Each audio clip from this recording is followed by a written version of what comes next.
Voilà, avec les micros, j'espère que ça va bien. Oui, vous allez bien, Père Pascal? Oui, je vais bien. On va commencer une nouvelle vidéo. Mhm. Donc bonjour à chacune et à chacun. Nous sommes vraiment très heureux de nous retrouver pour vous parler de notre nouveau projet qui est une retraite sur la divine volonté au mois d'août 2026 que nous allons organiser, le Père Pascal et moi-même. Et cette retraite est vraiment une invitation à vivre un voyage sur l'océan de la divine volonté. Alors on a fait une petite affiche et ce voyage est une invitation à chacun de vous, celui qui sent cette invitation dans son cœur peut participer à ce voyage. Alors nous avons mis une petite phrase sur l'affiche, ça vient du livre du ciel au fait. J'ai appelé autour de moi les âmes qui allaient vivre dans ma volonté. Voilà, nous allons nous vivre un peu un moment d'intimité avec le Seigneur. Il nous invite, voilà, et il nous définit comme des âmes qui veulent vivre dans ma volonté, tout simplement. Et au travers de cette vidéo, donc, nous allons vous parler de 3 choses. La première, c'est d'abord comment ce projet est né dans notre cœur. La deuxième, ce sont les bonnes dispositions à avoir pour vivre ce voyage, cette croisière sur l'océan de la divine volonté. Et enfin, la troisième chose, c'est les grands moments, les grands temps forts de la retraite. Alors, comment ce projet est né dans notre cœur? C'est beau de parler de la manière dont le projet naît dans notre cœur parce que ça nous montre comment l'Esprit Saint travaille dans notre âme. Et Jésus dit souvent à Luisa, sois attentive, sois fidèle. Et le reste, c'est lui qui s'en occupe. Et donc pour nous, tout va commencer en 2025, lorsqu'avec notre petite communauté de la petite école de la Source de Banneux, on décide de faire une retraite. Et on tombe d'accord sur les dates du 9 au 15 août 2026. Et à ce moment-là, on commence à parler, on a plein de projets dans la tête, peut-être retourner à Corato, peut-être aller dans une communauté des sœurs bénédictines de la Divine Volonté en Italie, ou peut-être faire l'horloge de la Passion à Bethel, ou lire simplement les livres du ciel entre nous. Voilà, les idées fusent. Et puis, on se retrouve début 2026, et là, il va y avoir une lumière qui va nous traverser l'âme au moment où on va lire un texte du livre du ciel. C'est le texte du tome 13, le 28 novembre 1921. On sent vraiment qu'il y a quelque chose de fort à travers ce texte, à tel point qu'on va réunir toute notre petite communauté pour faire un cénacle extraordinaire. Je ne sais pas si vous vous rappelez, et ce cénacle extraordinaire, vous pouvez aller le retrouver sur notre site, à la source de la divinevolonté.org ou sur Amen Fiat. Donc on rassemble la petite communauté pour analyser ce texte qui nous a été mis en lumière. Un peu comme les rois mages qui vont voir une nouvelle étoile et ils vont commencer à la suivre. Et ce cénacle extraordinaire va avoir lieu le 14 février 2026. On l'a appelé extraordinaire parce qu'il n'était pas prévu à l'avance. Et durant ce cénacle, on va donc lire ce texte, et on va retirer 6 points importants. Si vous allez revoir le cénacle, vous allez voir qu'au-dessus du tableau, on écrit 6 points importants de ce texte. Et puis, petit à petit, on sent que cette retraite, elle doit être ouverte au monde, pas seulement à notre petite communauté. Et donc, on commence à chercher un endroit pour vivre la retraite. On est d'abord tombé d'accord sur Maredret, mais c'était trop petit. Ils n'avaient que 15 places à nous proposer parce qu'ils accueillaient un autre groupe. Donc, on est tombé d'accord sur le centre spirituel ignatien de la Perelle, qui se situe à Namur, en Belgique. Et là, il nous propose la maison Emmaüs pour vivre cette retraite. Ensuite, on va voir que des liens vont se former avec tout ce qu'on a reçu. D'abord, la durée de la retraite. On se rend compte que du 9 au 15 août, il y a 7 jours, comme les 7 jours de la création. 6 jours de création, plus le 7e jour, le grand repos. Et nous, le grand repos va tomber le 15 août. Et ensuite, quand Jésus nous a donné le cénacle extraordinaire, il nous a donné 6 étapes, c'est-à-dire 6 étapes pour vivre une recréation. Et si vous le voulez bien, on va très rapidement se rappeler de ces 6 étapes. Donc la première étape, Jésus nous disait à travers ce texte qu'on a mis en lumière ensemble lors du cénacle extraordinaire, la première étape, c'était le titre, l'invitation au voyage. Donc Jésus nous invite au voyage, c'est lui qui nous invite. La deuxième chose qu'il nous avait dit, c'est qu'il faut, donc ce sera le 2e jour, il faut vouloir vivre dans la lumière de ma volonté, dit Jésus. C'est ce qu'il disait, la mer que tu vois est ma volonté, donc on est sur le rivage, et Jésus nous montre l'océan de sa divine volonté, et il dit, elle est lumière, et personne ne peut traverser cette mer à moins de vouloir vivre dans la lumière. Donc, le 2e jour de la retraite va reposer sur notre désir de vivre dans la divine volonté. Le 3e jour, Jésus nous invitait au dépouillement pour être remplis de sa lumière.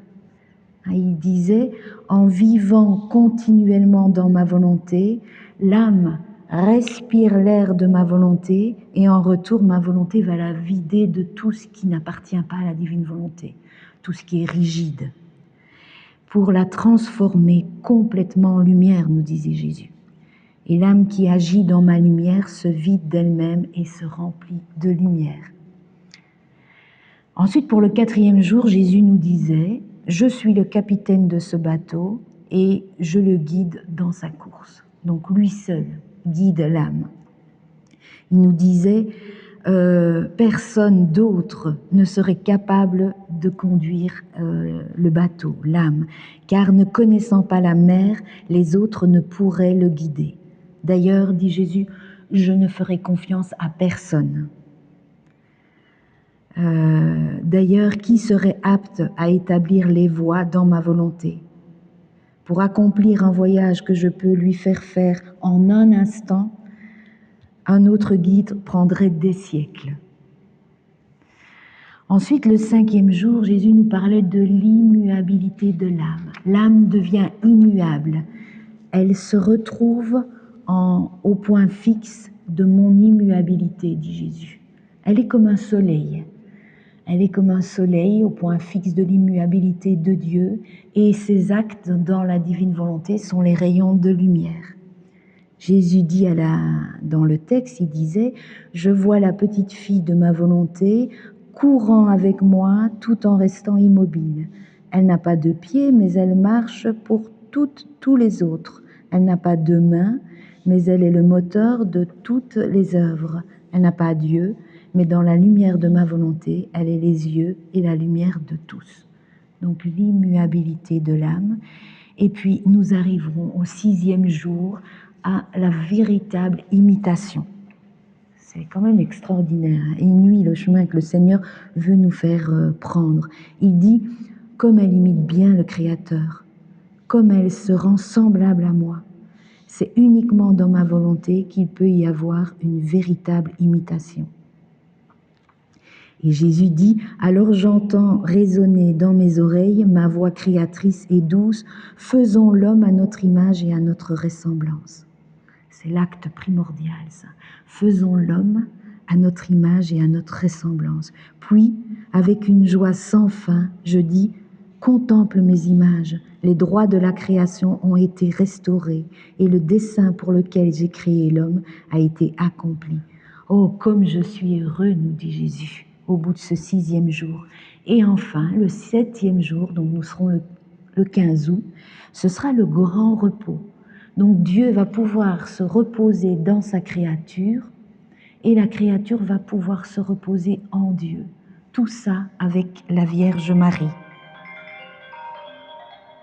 Voilà, on est tous sans doute en route dans la divine volonté et on découvre que c'est Jésus lui-même qui nous enseigne en fait. C'est lui qui nous prépare, qui nous dépouille de tout ce qui nous encombre, hein, et qui nous fait entrer dans le royaume de la divine volonté.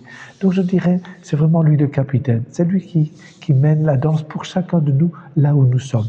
Alors, nous voulons réfléchir un peu aux bonnes dispositions pour vivre une telle retraite, hein. Et donc, il ne faut pas venir pour cette retraite si on a envie de connaître la divine volonté, peut-être voir un peu si on s'engagerait peut-être bien un jour. C'est pas tout à fait ça. Nous, on souhaite que les participants, ceux qui souhaitent participer à la retraite, ce soient des gens qui ont déjà fait le choix de vouloir et qui sont déjà habités par ce désir et qui ont fait le choix, hein, de vouloir entrer dans cette divine volonté. Et donc, quand on est peut-être bien au début du chemin, mais enfin, on a déjà fait un choix décisif. Voilà. Et on désire avancer dans cette nouvelle démarche. C'est une démarche de création, en fait. Vous voyez, parce que nous-mêmes, Dieu nous a créés une première fois, et puis on sent bien qu'à travers cette divine volonté, on est invité comme à une nouvelle création. Et donc, vous vous rappelez qu'avec l'étude du tome 1, on avait reçu ce qu'on appelle l'échelle de la divine volonté. Il y a un petit livret là qui montre un peu comment nous sommes invités à un détachement du monde extérieur pour pouvoir comment être disponible à cette divine volonté. Et c'est pourquoi donc voilà, il faut certainement qu'on soit déjà bien avancé dans ce chemin du détachement du monde extérieur. Et nous savons que la suite, ce sera aussi de nous détacher de nous-mêmes. Et dans cette retraite, nous exigeons aussi en quelque sorte que cette retraite, elle se vivra en silence en fait, hein.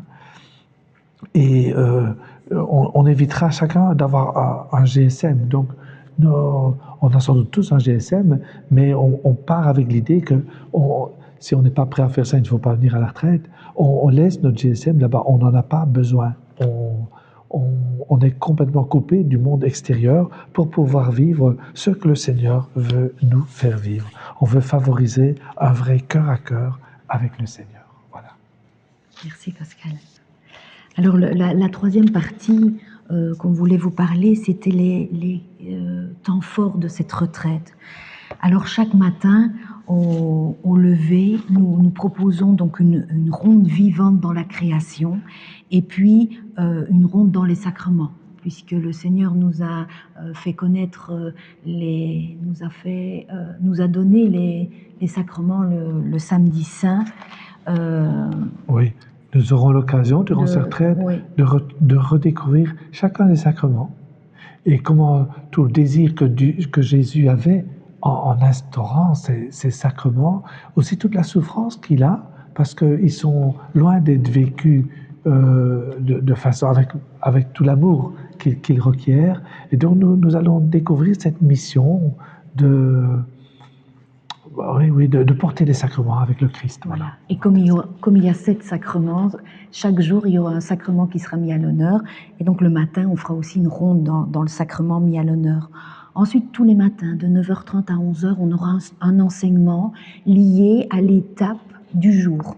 Donc le deuxième jour, c'est le désir de vivre dans la divine volonté. L'enseignement sera sur ce thème-là. Et puis chaque jour, une Eucharistie à 11h30. Et un autre moment fort, ce sera au début d'après-midi, il y aura un temps personnel où chacun va pouvoir vivre un cœur à cœur avec le Seigneur. Nous vivrons aussi dans les bois de la Pérelle, c'est très beau là-bas à la Pérelle, il y a beaucoup de bois, et nous pourrons vivre une ronde dans la rédemption. Et en fin d'après-midi, nous proposons quelque chose d'assez innovant. Ce sont des exercices spirituels. Alors, ce ne sont pas des exercices spirituels de Saint Ignace, ce sont des exercices spirituels de la divine volonté. Nous allons vivre concrètement ce que nous lisons dans le livre du ciel. Nous savons que dans le livre du ciel, Jésus nous dit que dans l'âme, il y a 3 puissances, hein, qui sont la volonté, l'intellect et la troisième, la mémoire. La mémoire. Voilà. Ouf. Et puis, il y a aussi toutes les puissances du corps, c'est-à-dire la respiration, la vue, l'ouïe. Et l'idée, c'est de mettre toutes ces puissances dans une unité, une seule puissance, et avec la création. Donc faire des exercices dans ce sens-là, de l'unité, se servir de toutes nos puissances pour la plus grande gloire de Dieu. Et puis aussi, nous aurons l'occasion, ça tombe bien, nous sommes dans la maison d'Emmaüs, de vivre 2 par 2 avec Jésus sur le chemin d'Emmaüs. Donc, on sera 2 par 2 avec Jésus et nous allons vivre une prière comme les disciples d'Emmaüs, c'est-à-dire où chacun s'adresse directement à Jésus, mais l'autre est là et peut écouter. Et donc, on va remercier durant ce temps-là de tout ce qu'on aura reçu dans la journée, mais on parle à Jésus. On va aussi poser des questions à Jésus. Là, j'ai pas compris. Jésus, aide-moi là. Et c'est l'un et l'autre qui parlent. C'est une prière qui est vraiment très porteuse. C'est comme une musique céleste, si vous voulez.